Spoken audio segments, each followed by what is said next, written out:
mais qu'est-ce qu'il fait, lui? Et l'attaque de Tadej Pogacar à plus de 50, 80, 100 km de l'arrivée. De nouveau Pierre Rolland, attaque de Pierre Rolland.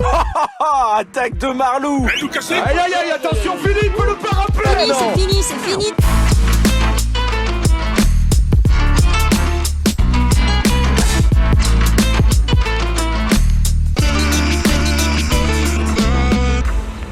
Bonjour à toutes et à tous et bienvenue dans un podcast spécial Tour de l'Avenir, Paul Sexas. Bon, on a parlé de la Vuelta il y a quelques heures, on vous laisse pour la 3e semaine réécouter le podcast spécial Tour d'Espagne après 2 semaines de course sur toutes les bonnes plateformes. Et pour parler de Paul Sexas et du Tour de l'Avenir, forcément j'accueille François-Pierre Noël, mon acolyte de toujours. Salut FP. Salut Guillaume, salut à toutes et à tous. Bon, il fallait qu'on en parle de Paul Sexas, il a remporté le Tour de France des jeunes, pour dire ça grossièrement en tout cas. Il a remporté le Tour de l'Avenir, ça y est, on l'attendait. Il y avait une énorme start list au départ de ce Tour de l'Avenir. Il a tenu son rang, il a remporté cette petite semaine de course au prix et au terme d'une grande bataille quand même, parce qu'il y a eu beaucoup de suspense. Oui, il y a eu beaucoup de suspense. Alors après, évidemment, Paul Sexas, on l'attendait beaucoup sur le Tour de l'Avenir parce qu'il a fait une belle saison au niveau World Tour, enfin World Tour en tout cas au niveau des grands. World Tour parce qu'il avait fait le Dauphiné, il sortait vraiment d'un Dauphiné, d'un championnat de France très très bon. On rappelle qu'il fait quand même 8e du général au Dauphiné, il fait 3e du chrono sur le championnat de France, donc voilà, on parle de grosses performances quand même pour quelqu'un de son âge, à peine 18 ans. Et il est arrivé sur le Tour de l'Avenir avec la grosse pancarte de « Moi chez les grands, je suis déjà bon, j'arrive chez les petits pour en gros tous vous mater », pour résumer grossièrement. Mais ce qui n'avait pas prévu, c'est peut-être qu'aussi il y a un autre petit qui performe bien, c'est le Belge Jarno Vidar, qui a pris le parti inverse, lui, à pas aller trop chez les grands, même s'il a fait quelques courses cette saison, en tout cas pas des grosses courses World Tour, et qui veut encore performer cette année. Et Vidar lui a posé beaucoup de problèmes. Après, voilà, pour résumer grossièrement, on en parlera peut-être en détail après, mais malgré tout, il y avait aussi un contexte, puisque Paul Sexas devait faire le Tour de l'Ain, malade, on sait pas trop ce qu'il avait, mais visiblement c'était une infection. Et après, derrière, il a dit qu'il se sentait vraiment pas très bien sur le vélo. S'il se sent pas bien et qu'il met 40 secondes à tout le monde avec les chronos et puis à tenir son rang en montagne... Il a dit, je crois, je suis à 90% dans l'interview d'arrivée. Ouais, c'est ça, donc ça augure de bonnes choses pour l'avenir. Malgré tout, voilà, ça nous a fait une belle bataille et ça a été serré jusqu'au bout avec des belles surprises. Oui, alors, et avec surtout, et c'est intéressant de voir comment a roulé Paul Sexas par rapport aux autres dans sa catégorie, de voir des jeunes du même âge, alors même s'ils sont pas tous de la même année, Paul Sexas, c'est un 2006, il va avoir 19 ans à la fin du mois de septembre, Jarno Vidar, c'est un 2005, Nordhagen, c'est un 2005, Lorenzo Finn, c'est un 2006, pour parler des 4 premiers du général, qu'on avait ciblé au départ de ce Tour de l'Avenir. Au final, il termine aux 4 premières places. On va pas oublier Maxime Decomble qui fait 5e et qui a perdu le maillot de leader après contre-la-montre. Bon, où il y avait une fusée qui s'appelait Paul Sexas sur la montée sèche de la Rosière, avec cette partie peinturée tout en rose qu'on avait vue sur le Tour de France il y a quelques années, et donc l'arrivée à la Rosière pour la fin de ce Tour de l'Avenir. Paul Sexas, il a tenu son rang, et encore une fois, je disais dans la manière de courir, on a vu un Paul Sexas qui, certes, jouait la victoire, mais qui préparait aussi sa manière de courir pour le futur, j'ai l'impression, et dans cette manière aussi de mener une équipe, et d'avoir une équipe totalement acquise à sa cause, et de savoir courir comme ça.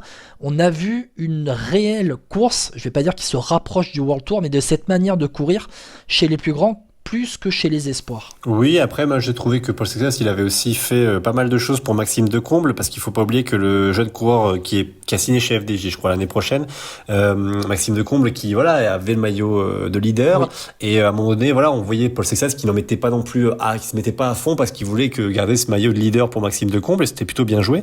En tout cas, c'était plutôt sympa de sa part aussi, parce qu'il aurait pu à un moment accélérer. C'était notamment le cas à l'étape où il se fait battre par Jarno Vidar, c'était celle à Tignes, où on a l'impression qu'il peut accélérer, mais il le fait pas trop. Alors je sais pas si c'est du calcul ou pas. En tous les cas, il se fait battre sur la fin au niveau du punch par Jarno Vidar.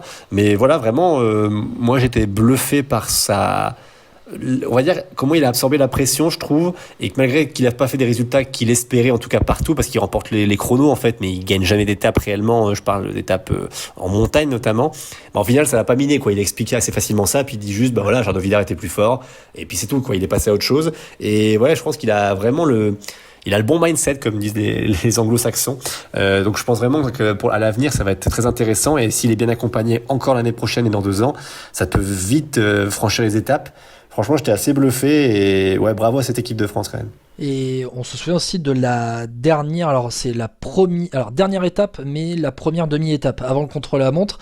Final, il y avait l'arrivée à la Rosière, où justement, et c'est là qu'il fait le travail pour Maxime Decomble, sur cette demi-étape le matin de l'arrivée, où Decomble termine qu'à 27 secondes de Jarno Vidar, et Paul Sexas termine à 5 secondes, en travaillant pour Maxime Decomble et en même temps en gérant Jarno Vidar, qui lui faisait tout pour reprendre du temps aux deux Français, puisque Sexas était placé au général et Decomble avait le maillot jaune. Tu parlais de mindset, je vais ressortir un terme que j'avais vu sur les réseaux sociaux pendant le Tour de l'Avenir, parler d'intelligence sociale chez Paul Sexas.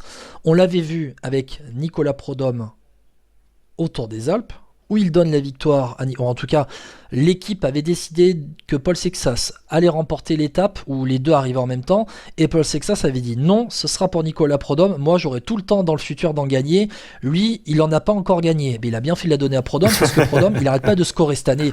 Non mais tu vois, comme ça peut, on parle d'intelligence sociale avec le recul, quand on voit ce que fait Prudhomme derrière, ben, merci Paul Sexas. Et puis là, pareil avec Maxime Decomble, il a tout fait pour que Maxime Decomble soit placé au général. Maxime Decomble, qui est dans l'équipe réserve de la Groupama FDJ, a signé en effet pour les 2 prochaines saisons dans la grande équipe Groupama FDJ. Au final, Maxime Decomble termine 5e de ce Tour de l'Avenir, et Paul Sexas remporte, donc c'est tout bénef, hein, comme disait l'autre aux Jeux Olympiques l'année dernière pour ce Tour de l'Avenir pour Paul Sexas. Ouais, effectivement, et puis il a vraiment été... En fait, là où Paul Sexas, tu vois qu'il a quand même une grande maturité, parce que même par rapport à la façon de courir, par rapport aux autres, tu sens qu'il a il a une prestance différente. Moi, je trouve que Jarno Vidar aussi s'en rapproche pas mal. C'est vrai que c'est 2 monstres de leur génération, et c'est les 2 qu'on attend depuis longtemps, en fait. Enfin, depuis longtemps, je parle depuis 1 an ou 2, en tout cas, on en parle assez régulièrement. Et derrière, t'avais un peu ceux derrière, Nordhagen, Finn, qu'on en parle également en bien, hein, mais c'est vrai que quand tu les vois courir, c'est différent. J'ai l'impression que tu sens que c'est des jeunes, alors que Paul Sexas et Vidar, t'as presque l'impression que c'est des coureurs de World Tour déjà, en fait, et qui seraient, ils feraient vraiment pas tâche. Peut-être déception, je me permets au passage, côté espagnol pour Pablo Torres, qui lui, à l'inverse aussi, oui, pareil de Finn Nordhagen, a été annoncé très vite aussi comme une star. Je disais ça par rapport à Finn Nordhagen, parce qu'il a été annoncé comme une star, très vite recruté dans une top team par UAE, mis sur des courses World Tour aussi assez vite également pour Pablo Torres, que je trouve... Écoute, c'est le début, mais je l'ai vu courir au Romandie par exemple, je l'ai vu ailleurs aussi. Alors, si on parle d'un crack générationnel, je suis pas encore convaincu moi, mais bon, après c'est peut-être moi... Tu peux me rappeler où il a signé, s'il te plaît ? C'est UAE, hein. C'est ça. Ah ouais. Mais on parlait dans le podcast de la Vuelta, Vuelta, de l'entassement des pépites. Ouais, et puis je crois qu'il a signé jusqu'à, attends, je regarde ça, oui, 2030. Donc, 2030. T'imagines ? Donc bon, ça fait un moment, mais c'est c'est sa première saison dans les effectifs grands, hein, effectifs seniors. Je ne vais pas parler de termes de foot, mais il était dans l'équipe Gen Z en 2024, et en 2025, il a signé donc pour un contrat jusqu'à 2030. Ça fait en tout 6 saisons avec les grands de la UAE. Quand on voit comment ça se termine avec Juan Ayuso, on espère qu'il n'y aura pas la même suite pour Pablo Torres. Peut-être que Pablo Torres aura un peu plus de patience que Juan Ayuso. Ça sera la Movistar en 2 ans, ça. Non, je plaisante. Après, Pablo Torres, l'année dernière, il faisait 2e du Tour de l'Avenir, derrière Joe Blackmore. C'est vrai, je dis ça. Voilà, il avait battu, on se souvient, au col des Finestrés, il avait fait un temps canon, il avait explosé, je crois qu'il avait même battu le record de la montée du Finestré. Donc bon voilà, Pablo Torres. Après, au classement général, bon, alors il y a Maxime Decomble qui a pu bénéficier de scénario de course pour se retrouver avec le maillot jaune. Et après, il y a une petite surprise équatorienne à la 6e place, Matteo Ramirez. Oui. En fait, il est à sa place sans être à sa place, Pablo Torres, pour le coup. Ouais, mais bon, moi j'ai bien aimé ce Matteo Ramirez. Alors apparemment, il est chez UAE aussi, lui, depuis cette année. Dans la Gen Z. Dans la Gen Z, exactement. Donc voilà, c'est un concurrent. Mais lui m'a fait une belle impression. Et tu vois, on parlait hier de Yaourt Nature en parlant de Félix Gall. Tu vois, Matteo Ramirez, c'est pas un Yaourt Nature, hein. Il m'a fait bien vibrer sur ce Tour de l'Avenir, le jeune équatorien. Donc non, vraiment, c'était un plaisir de voir ce Tour de l'Avenir, et vraiment, il y avait des sacrés jolis coureurs. Bon, en parlant de Yaourt Nature, on va revenir à notre Paul Sexas national. Bon, là, c'est pas Yaourt Nature. On parlait même de Liégeois dans le podcast de la Vuelta pour David Gaudu. C'est une glace, Paul Sexas. Ah bah alors tu sais quoi, on va revenir à la période estivale où j'ai mangé des glaces comme jamais pendant la canicule. ridicule. Pour moi, c'est Mars glacé. Hein. Paul Sexas, c'est le Mars glacé du cyclisme français. Hein. Je sais mais pas, si, c'est pépite, les Mars glacés. C'est pas très rare un Mars glacé, tu peux en acheter facilement. Tu vois, ce serait peut-être pas, tu sais, plutôt la glace italienne, tu sais, que tu t'as pas souvent, tu vois, vu que tu l'as pas chez toi. Tu sais, la glace italienne, tu vois. La petite gelato avec le maître glacier italien artisan qui vient te préparer la petite glace là. Exactement, tu vois. Oui. Tu vois, c'est un peu dans ce style-là, parce que ça arrive rarement, alors que le Mars, tu as souvent, tu vois, le Mars serait plus Maxime Decomble, même si j'aime beaucoup ce coureur, mais tu vois, ce serait plus Max Decomble, le Mars glacé. Alors, tu sais quoi, mais Mars glacé, moi, c'est ma petite pépite, donc, je sais pas, Mars glacé, un Lorenzo Fine, un Jarno Vidar. Peut-être Jarno Vidar, alors. Peut-être ça. Après, Paul Sexas, tu es en train de me dire que c'est la glace italienne que tu ne peux trouver qu'au bord du lac de Côme à 35 euros le petit pot, c'est ça? Pourquoi le lac de Côme? Mais oui, si tu veux, ouais. Mais je sais pas, parce que c'est l'Italie, parce qu'on parlait des glaces italiennes d'artisans. Moi, c'est pour ça que je dis ça, tu vois. Non, puis Jarno Vidar, c'est une bonne mitraillette, lui, par contre. Alors vraiment, lui, c'est une bonne mitraillette. Là, par contre, je vais pas dire le contraire, parce qu'il est vraiment... En fait, Vidar, c'est marrant, parce que je pense qu'ils ont des qualités assez différentes avec Paul Sexas, et à l'avenir, on verra s'ils se battent tous les deux pour des grands tours ou pas, ou dans d'autres courses, même si Paul Sexas, je le vois vraiment pas performer dans les classiques, à l'inverse de Vidar, qui lui, par contre, a un sacré punch. Hein. Donc lui, par contre, sur les Liège-Bastogne-Liège, les Ardennaises, globalement, il va être à suivre. Et c'est exactement pour ça que je parlais en introduction que c'était intéressant de voir ce Tour de l'Avenir sur les manières de courir les uns contre les autres, parce qu'on a vu Paul Sexas beaucoup plus rouleau compresseur, et alors, désolé, mais moi il m'a fait penser un peu à un Tom Dumoulin, un Régène de Tom Dumoulin. Oui, Paul c'est vraiment Sexas, ça, oui, c'est ça, je suis d'accord. dans la manière de courir, là où Jarno Vidar, tu l'as dit, c'est une mitraillette, il envoie, il a un punch de dingue. Je veux pas comparer ce qui est peut-être pas comparable, mais il me fait un peu plus penser à ce qui était Remco Evenepoel dans la manière d'attaquer, d'être punchy, même si derrière il n'a pas la même manière d'écraser sa catégorie que l'avait Remco Evenepoel. Mais c'est un super attaquant, et je pense que Jarno Vidar, et en fait je trouve ça dommage qu'il ne soit pas tout de suite chez les seniors, qu'il soit très protégé chez les jeunes. Mais c'est vrai que le Belge, je pense qu'on va peut-être manger du caviar avec lui dans quelques années, parce qu'il va attaquer. Il va peut-être pas remporter 10 000 courses, mais il sera très intéressant à suivre sur le vélo. Je lui souhaite qu'il remporte beaucoup de courses. Oui. On verra bien. Et puis il va pouvoir permettre à l'auto aussi de revenir sur le devant de la scène, parce que est-ce qu'il aura le même problème qu'Evenepoel sur les grands tours, dans le sens où il sera moins bien accompagné qu'un Paul Sexas, parce que quand tu vois comment il s'arme du côté de Decathlon, CMA CGM l'année prochaine, dans les prochaines années. Avec projet Paul Sexas 2030. Ce qui est prévu pour l'instant, c'est avec Richitello en poisson pilote. Déjà, rien que ça, Jarno Vidar, je sais pas qui il a. Alors il y a Van Etvelt évidemment qui fera bien qu'un jour il perce un petit peu chez l'auto, peut-être pour l'accompagner assez loin. Mais c'est vrai que quand tu vois l'équipe Lotto, alors ils vont bien manger avec Jarno Vidar, mais par contre il va falloir renforcer un peu l'équipe quand même pour l'accompagner, parce que s'ils veulent viser les grands tours, quand je regarde un peu ce qu'ils ont pour l'instant, tu vois, je passe, il y a Robin Thompson qu'on a connu chez la FDJ, on va dire, qui grimpe bien.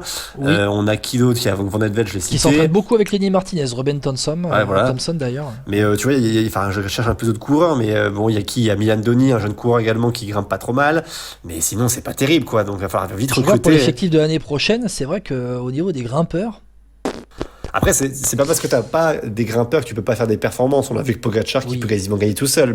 Même par rapport aux autres coureurs, quand t'as un Paul Sexas qui sera accompagné par Richitello, j'en sais pas, je cherche un autre coureur, mais un grimpeur. Même Félix Gall, pour tout de suite. C'est ça, peut-être pas tout de suite, mais c'est vrai que rien que ça peut aider. Et Vidar, il sera un peu tout seul, je pense. Ouais.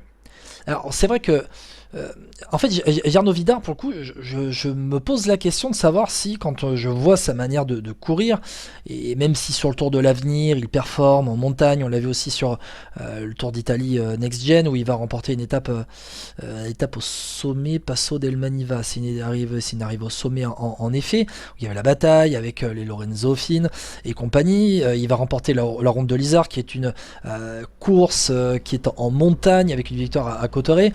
Il remporte Liège-Bastogne-Liège. Moi, je me demande s'il sera peut-être...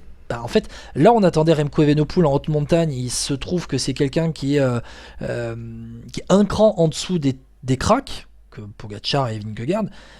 En fait, je me pose la question de savoir si Jarno Vidar... Et en fait, on parle de Tour de l'Avenir, donc on ne sait pas comment seront les gars dans quelques années. Mais il y a un truc qui me fait dire que Jarno Vidar sera peut-être pas un spécialiste de la haute montagne, mais il était plus un top puncher. Il a remporté Liège-Bastogne-Liège Espoir cette année. il sera peut-être plus capable de remporter une Flèche Wallonne et un Liège-Bastogne-Liège qu'un Tour de France ou qu'un Tour d'Italie, et peut-être qu'un Tour d'Espagne qui a un profil très punchy. On voit Pidcock performer actuellement, peut-être que ça lui conviendra plus. Ouais, c'est vrai. Non, mais je partage totalement ton avis. Et ouais, c'est vrai que par contre, je trouve que en termes de maturité de course, les deux coureurs, ils se valent maintenant. Paul Sexas et Vidar. Alors après, Sexas a des meilleures références sur le Tour, mais parce que son équipe l'a aligné. C'est vrai que Vidar, il avait été aligné en début de saison, je crois, sur le Grand Prix, sur le circuit méditerranéen, là, comment ça s'appelle, le Tour de Alpes-Maritimes, maintenant. Tour des Alpes-Maritimes. Voilà, tout à fait. Il fait 7ème. Voilà. Alors, tu vois, dans l'effectif premier de l'auto, il fait 35ème à la Classique du Var. Il fait 7ème au Tour des Alpes-Maritimes avec une 5ème place à Gourdon lors de la première des deux étapes où c'était arrivé un peu au sommet. Il termine derrière Scaroni, alors avec les XDS Astana qui craquaient tout en début de saison. Buitrago 2ème devant Lenny Martinez, Fortunato 4, Vidar 5ème devant Guillaume Martin, Aurélien Paré-Peintre, un Joe Blackmore, un Richard Carapaz, un Louis Barré et compagnie.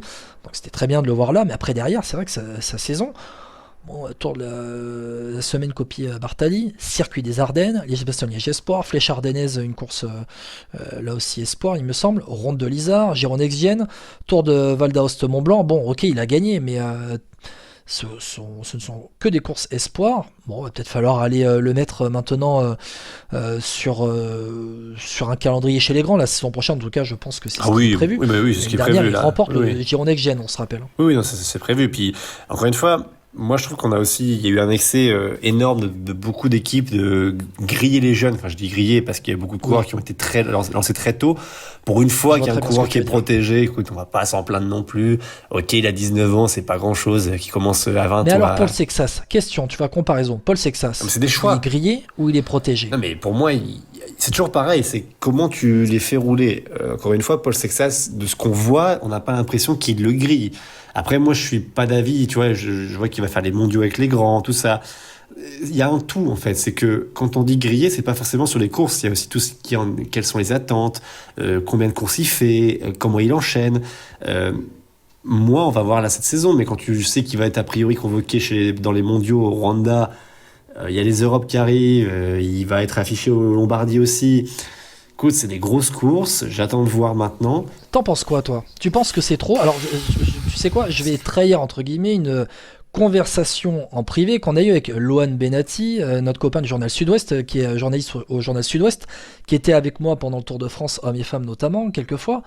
Il me disait, mais non, mais c'est trop tôt, en fait, on l'envoie à gauche, à droite, là ça y est, il part faire les championnats du monde chez les grands, championnats d'Europe, en plus il va doubler le chrono avec la course sur route, c'est trop. Alors si ça avait été moi, si j'avais ce pouvoir de Thomas Voeckler, mais voilà, je l'ai pas évidemment, mais à mon grand regret, non, mais au-delà de ça, personnellement, j'aurais vraiment plutôt dit non au Rwanda et il fait les Europes, tu vois. Si vraiment tu dis, t'as ton talent générationnel, tu veux le tester, tu veux voir un peu, les Europes, c'était en France, tranquille, c'était dans la région où il vit, enfin, entre guillemets, où son équipe est basée. Franchement, t'as tes repères là-bas, c'est tranquille. Au moins, tu fais ça. Et si tu veux le mettre sur Lombardie, tu le mets sur Lombardie, t'as tout le mois d'octobre pour bosser dessus, pas de problème. Le fait d'enchaîner les mondiaux au Rwanda, déplacement, là-bas, a priori, on va voir si c'est pour performer ou pas, mais je suis pas sûr on va voir, hein, on peut être surpris en bien. Sur le contre-la-montre, peut-être. Sur le chrono, pourquoi pas, mais moi, je sais pas. Le Rwanda, je suis moins convaincu dans le sens où, est-ce que c'est pas trop vite, parce que ça va être un mondial très difficile, hein. Je parle de la course en ligne. Donc, oui, le chrono, d'accord, mais la course en ligne, elle va être exigeante. T'as les Europes derrière qui arrivent. Bon, après, on ne demande pas à Paul Sexas de venir gagner les championnats du monde chez les grands en course dans la course en ligne. Non, mais quand tu t'alignes, c'est quand même pour faire un résultat. Il viendrait normalement participer au championnat du monde. Ce qui veut dire, juste, normalement, Paul Sexas, tu prends le départ. Après, si tu fais que 150 bornes pendant la course et que tu mets le clignotant, on t'en voudra pas non plus. Hein. Ouais, je sais pas. Après, c'est à voir psychologiquement aussi, tu vois, les médias, tout ce qu'il y a autour, tu vois, tu vas vite être catalogué. Je trouve que au Rwanda, il n'aura pas de pression. Il sera à l'autre bout du monde, entre guillemets, il sera pas en Europe, il n'aura pas de pression. Contrairement aux championnats d'Europe, où là, quoi qu'il arrive, les championnats d'Europe, il aura une pression de dingue. Je sais pas. Non, je suis moins convaincu. Médiatique. Oui, alors, mais de toute façon, il l'a de base. Mais je sais pas s'il en aura pas plus quand même aux mondiaux, parce que Ouais, t'es quand même affiché, je sais pas. Moi, écoute, encore une fois, c'est toujours pareil. Un peu de protection, donc ça fait pas de mal. Je trouve que là où il y a un problème avec Decathlon cette année, je trouve la communication qu'ils font, ils en font beaucoup trop sur ce Paul Sexas. Ils gèrent plutôt bien, ce qui est super cool, je trouve, et ce qui est une grande force de caractère de sa part. Mais moi, je trouve qu'au niveau de la com, à Decathlon... Tu veux parler du patron qui Ouais, il y a pas que le patron. Moi, je trouve oui. que s'il y a les réseaux sociaux, Bon, tout c'est ce pas qui est la autour, première fois qu'il est un peu à côté de la plaque, le patron de la Decathlon AG2R, mais apparemment, Dominique Griset, non, je crois que c'est je ça. sais plus, ouais, je sais plus son nom, ouais, faut que je retrouve. Mais tu vois, et c'est pour ça que je suis assez content aussi d'arriver d'Olaf Koy, parce que ça va permettre de décharger aussi un peu la pression, peut-être de leadership à Paul Sexas, parce que tu vois, l'arrivée d'Olaf Koy, ça va permettre de dire, ok, il y a d'autres leaders, d'autres coureurs qui doivent performer, ça va être bien aussi pour ça. Mais, encore une fois, il est en avance sur tout. Est-ce qu'il sera en avance sur ça aussi? Franchement, on est bluffé. Moi, le Dauphiné, j'étais pas convaincu, et puis il fait 8ème, franchement, que dire de plus? En revanche, il fera pas le Tour du Guangxi, apparemment. Ça, c'est la déception. Il aurait pu le gagner. Pour une fois qu'un Français pouvait gagner une course par étape World Tour. C'était Dominique Serriès, que je me trompe pas, Dominique Serriès, voilà. Bon nom de famille pour le patron de la Decathlon AG2R. Non, c'est vrai que Paul Sexas, il aurait fait le Tour du Guangxi, on aurait enfin eu le successeur de Christophe Arnaud. Peut-être. Non, après, moi, je vais te répondre ce que j'avais répondu à Lohan lors de notre conversation. Je lui avais dit, ce ne sont que des courses d'un jour. Il va pas se cramer, il va faire des courses d'un jour. Il va faire un contre-la-montre, il va faire une course en ligne, une classique. Il va pas se cramer. Et dans ces classiques-là, pour le coup, s'il termine pas la course, c'est pas grave. Il aura tout donné lors du contre-la-montre, il aura fait le rôle d'équipier pour la course en ligne. C'est peut-être tout ce qu'on lui demande à Paul Sexas. Oui, non, c'est vrai. Et Thomas Vauclair veut peut-être aussi l'intégrer chez les grands. Il le sait lui aussi, Thomas Vauclair. Il le voit que c'est un coureur qui est un peu à part dans sa catégorie d'âge. Donc il va aller l'intégrer petit à petit. Puis pareil pour les championnats d'Europe. Les championnats d'Europe, il va peut-être tout donner pour le chrono. Et s'il double, en tout cas, on part dans l'éventualité qu'il double tout. Après, pendant la course en ligne, on verra bien. Tu auras du Romain Grégoire, tu auras du Julien Lafilippe. On va voir qui va briller. Et puis Paul Sexas, si peut-être à un moment donné il a une opportunité de course, parce que c'est pas très compliqué, mais le championnat d'Europe sera moins dur que le championnat du monde qui s'annonce dantesque. On verra bien ce qui va se passer. Ça va être en fin de saison. Là aussi, le championnat d'Europe, il est très tard cette année, je trouve. Alors que d'habitude, il était plutôt au mois d'août. Là, cette année, il est même, on a même, j'ai l'impression, repoussé le Tour de Lombardie d'une semaine pour avoir début octobre les championnats d'Europe. Donc, on va voir aussi ce que ça va donner au niveau de la fraîcheur. On va être début octobre, ça va être la fin de saison pour Paul Sexas. Mais il va faire des courses d'un jour. Donc, normalement, il n'est pas censé être cramé. Non, c'est vrai. Oui, on va voir. Moi, je suis moins convaincu que toi, mais moi, je suis tellement surpris par ce gamin que... Montre-nous, quoi.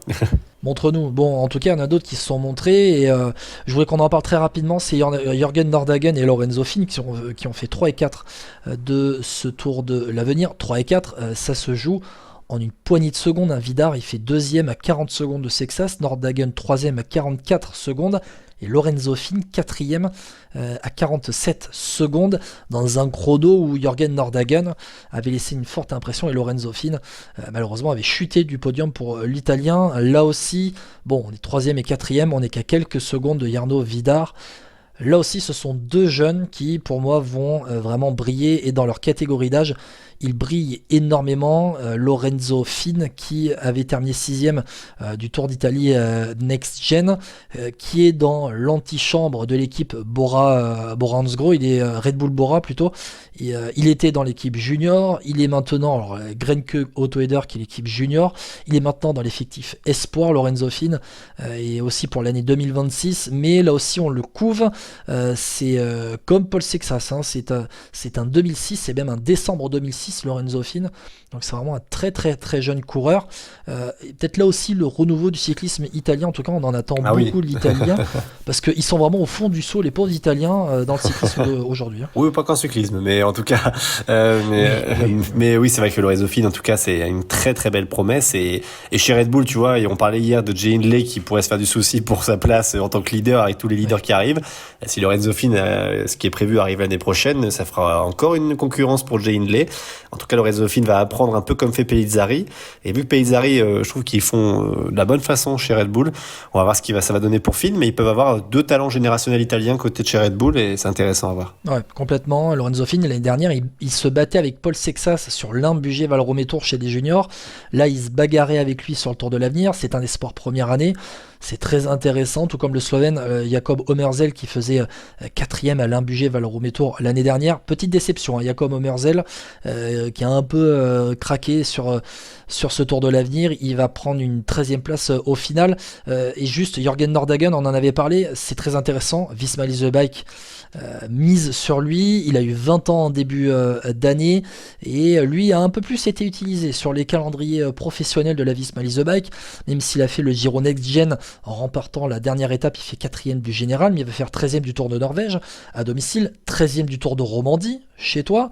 Voilà, donc il a été utilisé petit à petit par cette équipe Visma Lease the Bike qui prépare peut-être, on ne sait pas, la succession de Jonas Vingegaard, Jonas Vingegaard est apparemment annoncé à la fin de son contrat, qui je crois est en 2027, dans l'équipe Uno X, peut-être la suite aussi, Jørgen Nordhagen pour l'équipe Visma Lease the Bike. Ouais, on va voir ce qui va se passer, mais Nordhagen, c'est vrai que ça sent la prédestinée, tu sais, qui est déjà affichée pour remplacer les plus grands. Donc ouais, après Nordhagen, c'est le problème quand t'as des si jolis coureurs aussi devant, c'est que tu fais moins attention à ceux derrière aussi, tu vois. Nordhagen, j'ai l'impression de l'avoir vu sans l'avoir vu, tu vois ce que je veux dire? Vu que tu avais Vidar, Sexas devant aussi, c'est compliqué, mais oui, Nordhagen, on en parle depuis un moment et puis il a confirmé son statut, ouais.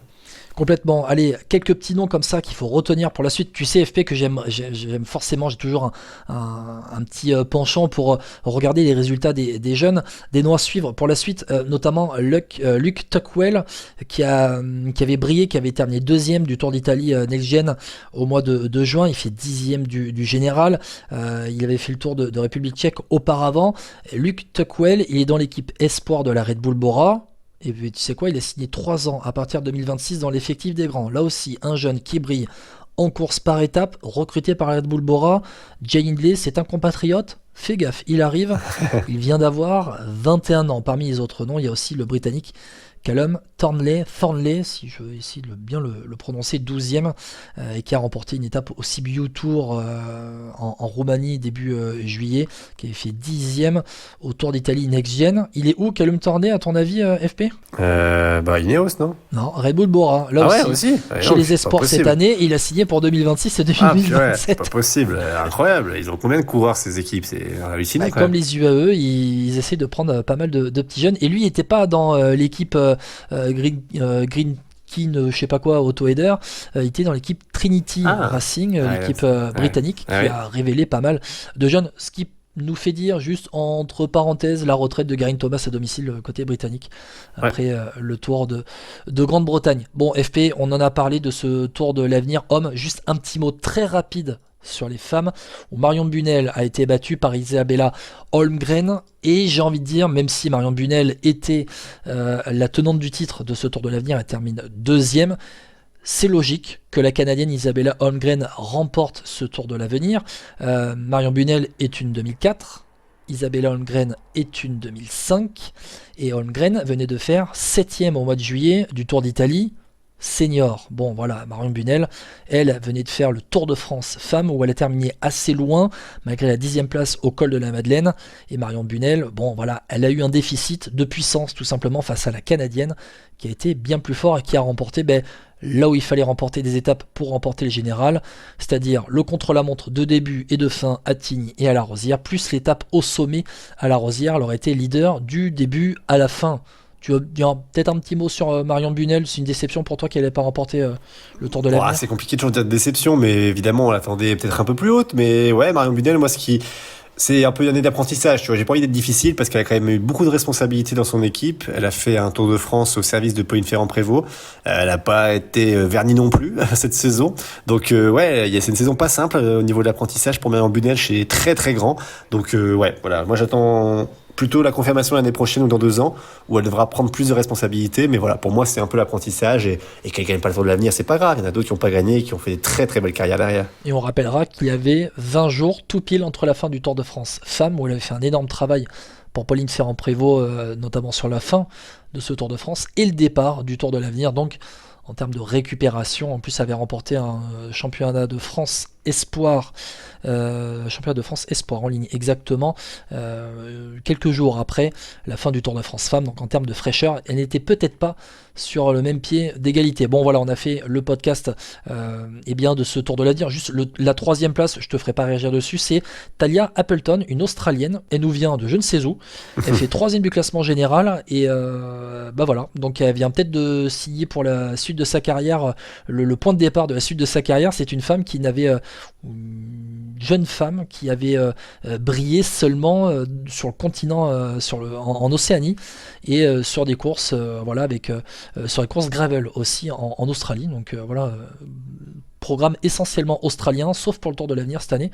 Ça lui a réussi à la jeune Australienne. Et puis Célia Géry, qui quand même, dans l'équipe de France, a remporté 3 étapes. Oui, c'était un peu la petite attraction. Ça c'est clair, puis c'est sûr que quand on la voyait gagner, on disait encore, mais ça fait encore Célia Géry, dis donc. Combien de fois je reçois la notification? 3 fois en 3 jours 3 fois, dis donc, félicitations. C'est Stéphane Delcourt qui devait être content, elle termine 7ème, Célia Géry, et maillot vert de ce Tour de l'avenir, ce qui fait dire aussi maillot vert du Tour de l'avenir homme. Noah Hobbs, attention, les jeunes pépites au sprint aussi chez les Britanniques. Voilà, FP, on a parlé de ce Tour de l'avenir, c'était cool. Voilà, 2 podcasts en quelques heures, Vuelta, Tour de l'avenir, et on va se retrouver pour la fin de la Vuelta en début de semaine prochaine avec aussi très rapidement les championnats du monde au Rwanda qui vont arriver. Effectivement, et là, ça va être les choses sérieuses commencent et recommencent plutôt avec les gros coureurs qui arrivent. Encore les choses sérieuses. Et tu sais quoi, on sera encore au rendez-vous dans Vélo Podcast. On rappelle les plateformes où on est, FP ? Ouais, Podcast Addict, Spotify, Deezer, sur également Apple Podcast, sur YouTube. Et puis n'hésitez pas à commenter ou à liker, à mettre des étoiles, 5 étoiles si possible. C'est pour le référencement, ça nous aide énormément. Et encore merci de nous suivre, toujours plus nombreux et nombreuses sur Vélo Podcast. Un grand merci à toutes et à tous, bonne fin de Vuelta, bon podcast Tour de l'avenir, et on se retrouve à la fin du Tour d'Espagne pour débriefer ce dernier grand tour de l'année avant la fin de saison. On va y arriver, les championnats du monde, les championnats d'Europe en France et le dernier monument qui sera pratiquement à la mi-octobre. Allez, la coupure, ça va arriver, t'inquiète pas, on l'a eu pendant l'été, on va l'avoir après la fin de saison, mais c'est du vélo, donc forcément c'est du plaisir, et quand c'est du plaisir, c'est dans Vélo Podcast. Ciao ciao. Ciao à tous.